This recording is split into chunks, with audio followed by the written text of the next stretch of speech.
Well, good afternoon, everybody, and welcome to week 5 of the ConsoliDator Master Class. So today we are going to take a look at combining applications. And so what I mean by that is, up until this point, we have taken a look at various applications. So on week 1, we looked at just level.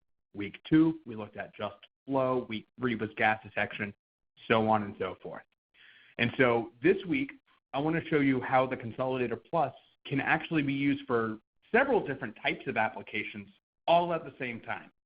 And they don't necessarily have to do with one another, but so we can have flow and level on the same device. So I'm going to take a look at what we're going to see, and that is on slide 2.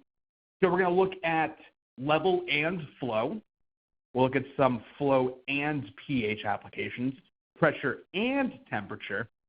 And then lastly, we're going to take a look at what is a leak detection alarm. And this one's kind of interesting. It probably has a better place in the level applications, but because it has a little bit more to it, I saved it until today. And so that's actually my favorite type of application that this device can do. So before we move on to today's class, I just want to clarify again for everybody that we will have no class next Monday because it is Labor Day. So no class next Monday. However, I will be assigning your midterms today after this class. And those will be due on the 13th of September, which also happens to be our next regularly scheduled class. Again, next Thursday, on the 9th of September, I'm going to be hosting a review/makeup session. It's going to be about an hour long, and I'm going to cover everything we've gone over in this class. This gives folks the opportunity to catch up on classes that they've missed, or just to review the material before you have to turn in your midterm exam. So if anyone has any questions about that or anything, just go ahead and give me a call or type it into the chat, and we're just going to continue on with the class. So the first application we're going to take a look at is level and flow. So in this application, we have 2 tanks, and we're measuring the level in those tanks. So let's just pretend for a second that this is a facility that collects old used oil, refines it, and then sells it back as recycled oil. So in this particular case, we have 2 different tanks. So the customers come in to drop off their used oil, and it gets filled up, right? And then how does it get filled? Well, they have to take it out of the truck and put it into the tank. So you need to flow that liquid. And so we can also monitor the flow rate of the material coming from the customer's truck into the larger storage tank.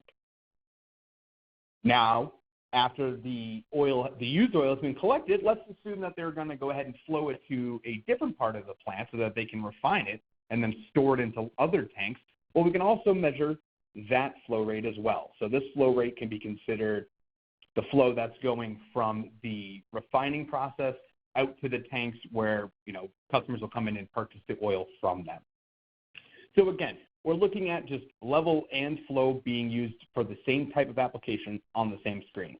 So we can have 2 applications on the same screen. We could have 3 if we wanted to. I just kept it simple with the 2. Now, the other thing I want to point out here is more of a reminder, but you'll notice that the used oil is being measured in gallons or volume, and the recycled oil tank is being measured in feet and inches or tank height. But regardless, our flow rates are always gallons per minute. And that is because the consolidator can do automatic unit conversions. So even though we're reading recycled oil level in height, we can still calculate, a flow in volume. So let's take a look at what that's going to look like on a demo unit. So I'm going to go ahead and share my webcam. And you'll notice, again, we have 2 tanks and the 2 flow rates. And the flow rates are going to be static. But as you can see, the level can go up and down. Now, a couple other things to point out. Number one, we don't see any alarms on this screen, right? Everything is green, but yet we have this alert thing letting us know that there is an alarm. So just as a reminder, this alert button here is letting us know that there is an alarm triggered on some screen that we're not looking at. And so that's pretty much it. So again, we can have level and flow. Again, the tanks, they're being measured with a 4 to 20 signal, assuming it's just a normal 4 to 20 signal. And the flow meters, well, those are giving us pulse signals. So again, we can have both types of applications and both signal types on the same device.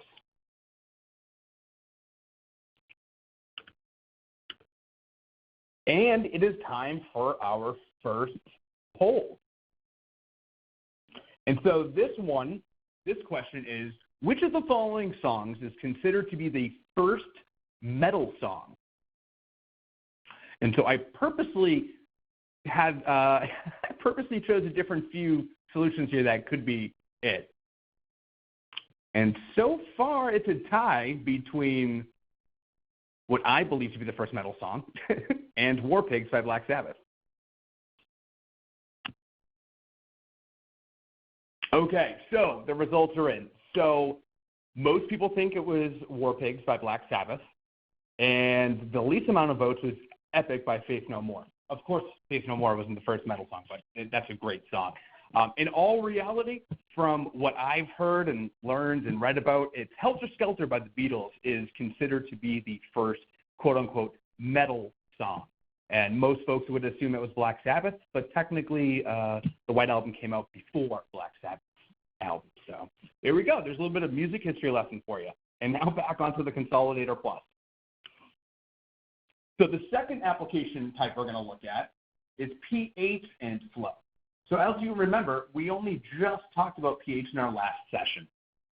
And so what I did here was I had the pH being tied to the flow rate. And so what I mean is we want to maintain a pH of 7, or at least close to, right? And so you can see that by our alarm markers here. So as long as our pH reading is in between those two markers, our valve is going to be open. And when our valve is open, that allows for flow. So if the pH increases to above, I think I made the set point maybe 9. When the pH rises to that point, our valve is going to close, which then shuts off the flow rate. But what happens if our pH goes too low and now suddenly our water becomes too basic? Well, the same thing happens. The valve will close and we won't get any flow rate. So I'm going to demonstrate what that looks like on my demo unit. And the first thing I want to point out is the fact that for the flow reading, I'm actually just going to be using this little push button here, my little pulse input. So that's going to be what is causing the flow reading. So everything is good, right? The valve is open, so now we're seeing flow. But as soon as my pH starts creeping up, oh, well, now my valve is closed, so now my flow rate's going to go down. But if we go in there and we fix it, the pH comes down to a better level, and now our flow is back, and we can start flowing again. And again, I'm just going to show you if the water gets too basic, valve closes, and the flow rate diminishes. So again, that's just a very simple way to see that before with the flow and level, we were taking a look at sort of two unrelated applications in a way. Whereas in this application, or on this screen, I should say, the flow rate is actually being controlled by the pH. Now, in this case with the demo, obviously it was being controlled by my finger on a pulse, but that was just for demonstration purposes. You can see, obviously, we could have a relay that is tied to the pH level, and that relay can be what's controlling the valve. And so I thought that was a really interesting way to look at it. It's like I said, we've been looking at a lot of one type of applications, and I wanted to make sure that everyone's aware we can combine different applications. Now, we're not going to go over every possible application in the world in this session, but hopefully you get the understanding that if you have two, whether they're related or not, whether one is dependent on the other or not, we can use the consolidator for multiple types of applications. And so with that, we're going to take a look at our next poll. And the poll question is, do you use a pressure cooker at home? Now, you might be wondering, why does he care about that? Is he just a nosy guy? Well, sort of. I am kind of nosy, but mostly it's just a joke because of our next screen that I'm going to show you.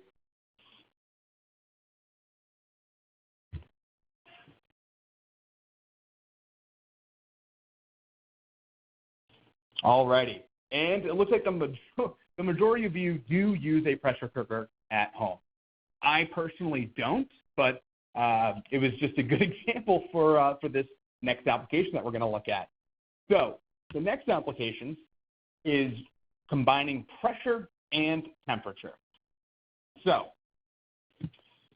what I did was I actually looked at a manual for, I don't know if it was the Instapot or what another brand, but anyways, I looked at the data sheet or spec sheet for one of these things to take a look at how much the pressure goes up and what the temperature ratings and all that are. And so they give you a nice little table. So I use that to make this screen. So what's happening here is our pressure is connected to our temperature.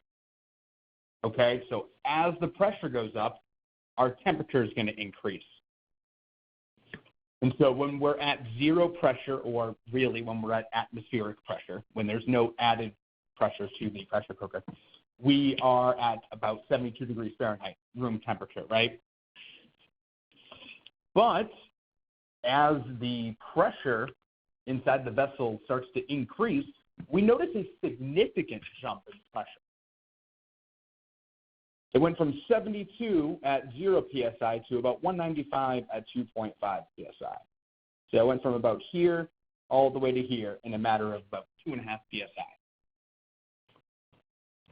So what does that tell me? Well, it tells me that the relationship between the two are not linear.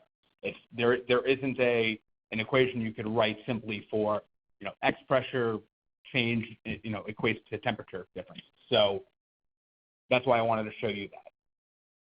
And again, as the pressure goes up, you'll notice that our pressure has gone up dramatically, and our temperature hasn't gone up dramatically. It is still increasing, but it isn't a huge jump like it was before.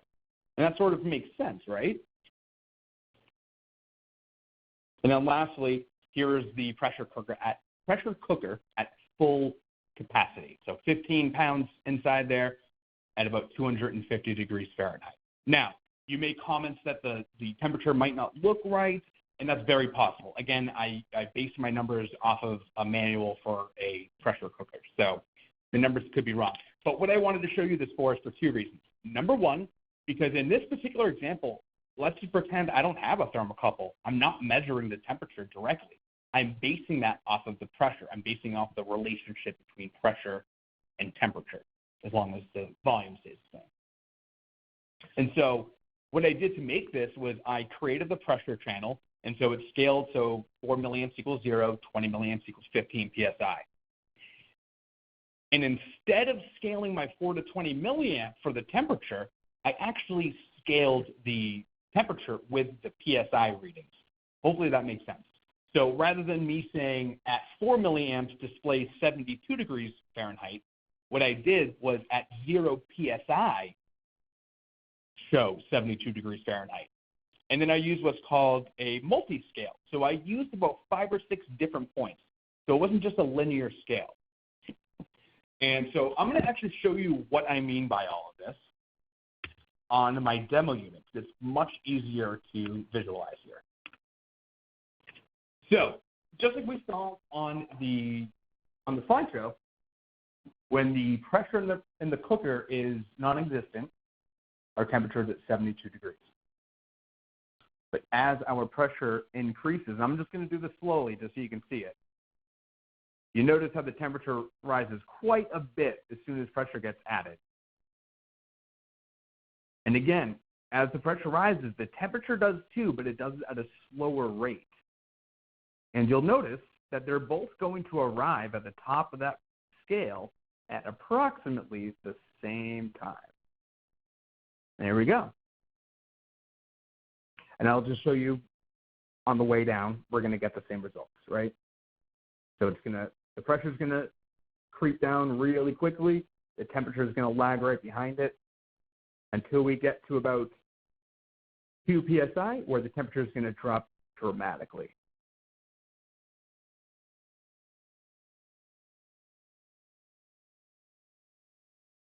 So that is how we can combine pressure and temperature with the same application. So I'd be curious to know what you think about that, because I had to utilize a few different features. Again, just as a reminder, I had to use the multi-point scaling feature, and I based my temperature scale off of the pressure scale as opposed to a 4 to 20 signal. And so that's something that we couldn't do on any previous products. Like, for example, the ProView, we could do something that was called dual scaling, but it wasn't exactly the same as this. It was a little different. So this is the only product from Precision Digital where you could scale one process variable based on the output from a different process variable. So it's pretty cool.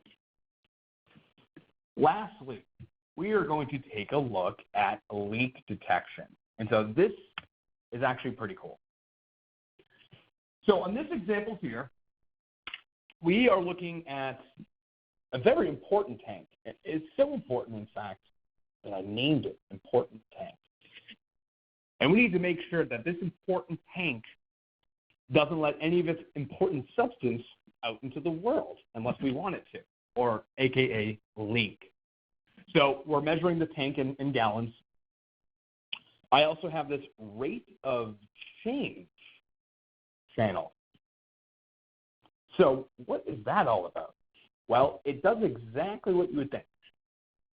It looks at the rate of change of a channel and reports it to you in units over time. So in this example, if we're filling my tank, we're going to get a positive value.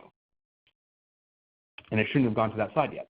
We're going to get a positive value, right? Because the rate of change, we're adding to it. So it's going to go up. We're going to get a positive number.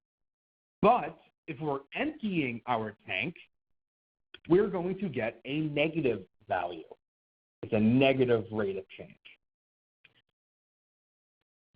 So if you think about it, we have a tank. We're not pumping out of it. There's no reason for the volume to change dramatically whatsoever. But suddenly, our rate of change, that negative number, gets larger. Well, that means that we're losing volume when we're not supposed to. So I can set it up so that we actually get an alarm if the rate of change becomes large enough. So at negative 44 gallons per second, we're going to say, hey, that is a leak. If we are losing that much material and there's no pump on or a valve open that we want to let material out, let us know. And so that rate of change is just showing you that number. I have this alarm channel here. That alarm channel is connected to that rate of change. So when the rate of change alarm trips, this leak detected alarm says yes. And I only put that on there just as a reminder that we can show full words and messages. For example, I could have programmed this screen so that the rate of change is not on here at all. We could have just gotten rid of that and it would still work. But I just wanted to show you how it all comes together. And so we could actually tie that alarm, the leak detected alarm, we could go ahead and tie that to a relay. And so then that relay can be tied to a bigger horn that says, hey, something's wrong over here. You're losing material, and you really shouldn't be. And so like I said, this probably should have been mentioned during our level applications discussion, but I felt as though at the time it would have been a little too advanced to jump to this. And the other reason why is because technically we are measuring two different application types here, right? We're measuring level, and even though we're calling it rate of change, it is still a rate. We're still measuring in units per time. So technically, we're measuring level and flow. It just so happens that with this device, the flow is going to end up on the ground instead of in a pipe zone. So technically, we're measuring level and flow here, but in reality, it's just for leak detection. Now, I have used this in real life. I have programmed consolidators to do this for specific level applications, and the customers are extremely happy with the results. One question did come up, however, and I feel like it's good to address here because it might come up in the question section, which is, well, what happens if I want to take material away from my tank? What happens if I want to drain it? Well, I don't want an alarm going off every time we want to pump the stuff out of it, right? Because if we do that, all we're doing is training people to ignore those alarms. So we can do some really clever programming with this device, if you haven't noticed already. And I could make it so that when, let's say we have a digital input, I can have this program so that when the digital input is pressed or true or active, the Consolidator Plus will ignore the alarm, okay? So we can have it so that when that input is true, the rate of change is still going to do what it's going to do, and it's still going to display that negative value for you. But we can make it so that this alarm does not go off. And so that allows somebody to actually physically move the product within the tank without worrying about getting a leak detection alarm. So that is all I have for you as far as combining applications goes. As I mentioned before, there's all sorts of different possibilities of this. The whole point of this session was to show you that if you have, let's say you have a customer where they need to measure tank levels on one side of their plant and they got flow meters on the other side of the plant, well, instead of having to buy two different systems or buy a bank of panel meters or something, we could put both of those on this one device.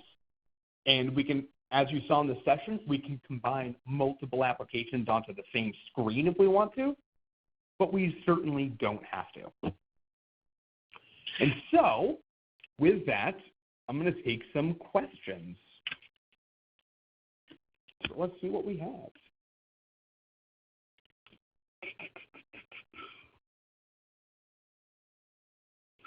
So that's funny. Somebody asked a question about allowing the alarm to not go off if somebody's purposely trying to drain the tank out. Somebody did ask that question. I literally just answered that ahead of time, but that is one of the questions we got. So again, yes, we can avoid these nuisance alarms. We can avoid training people to ignore alarms. And if you want to see how to actually do that, if you have an application, I could certainly show you. It's just an added step to this screen.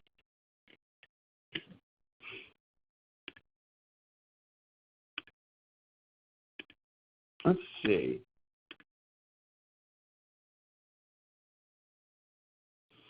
Somebody else had also asked if we can read the pH values from a sensor directly. And it needs to be, again, just as a reminder, we can as long as it's a 4 to 20 milliamp signal or Modbus. Remember last week we were talking about pH, and I said we could, with Modbus, so it has to be Modbus or 4 to 20. And I know that's not a majority of the sensors out there don't have those two outputs all the time, but that's what we'd have to do. And you know what? While we have a few minutes here, if any of you have any other questions, please type them in. But while we have a few minutes here, I figured I want to show you what our software looks like, what the software for this device looks like. So let's see if I can do that.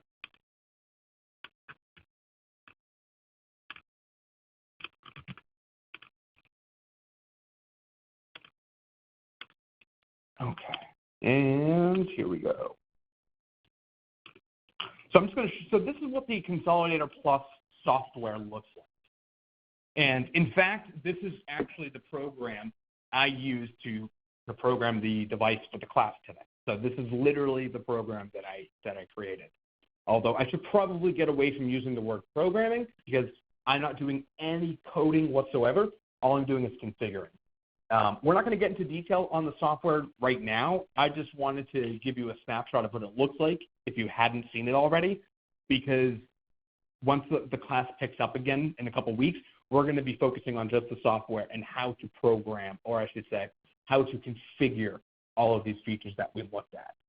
And so it might look a little overwhelming at first, but you notice there's really not too much going on over here.